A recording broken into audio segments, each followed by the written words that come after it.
Mula nang mag-strike ang Air Canada flight attendants, daan-daang libong pasahero na raw ang apektado ng kanseladong flights. Isa rito ang isang Pilipino sa Montreal na napilitang hindi ituloy ang pinag-iipunang dream vacation. May report si Teresa Redula. Bata pa ako, nakikita ko na sa TV yung Disneyland, si Mickey Mouse, si Minnie Mouse. Sabi ko balang araw makakapunta din ako doon. Hanggang ngayon, I'm 56 years old.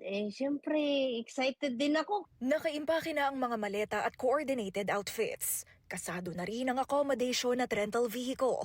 Planado na rin ang bawat araw ng kanilang isang linggong bakasyon. Isang taong pinaghandaan ni Kathy Desamito at mga kaibigan ang kanilang dream vacation sa California. Pero ang dapat sanang flight noong linggo, kinansela ng Air Canada Sabado ng gabi. Naka-Disneyland nail polish pa ako for for my trip. Of course, nadismaya kami kasi lahat naka-ready na, naka-leave na kami sa mga trabaho namin for a week, mag-holiday. Ang flight cancellations matapos isagawa ng Air Canada flight attendants ang strike noong Sabado. Nang hindi magkasundo ang union at airlines sa issue ng sweldo. 3 araw na ngayong nagwewelga ang higit 10,000 unionized flight attendants.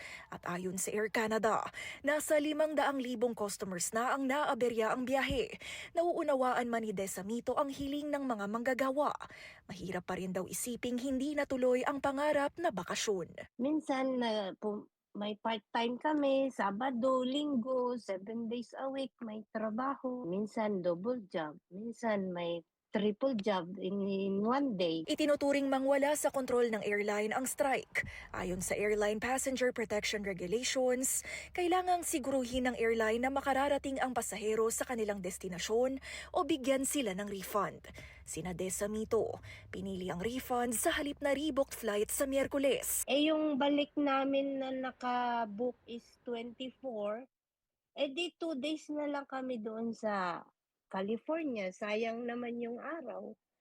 So, ang ginawa namin, i-refund na lang namin ng buo yung ticket. Ayon sa Maligaya Travel, mas problema na rin daw ngayon ang rebooking ng domestic flights kumpara sa international flights. Nako, ang dami nagagalit.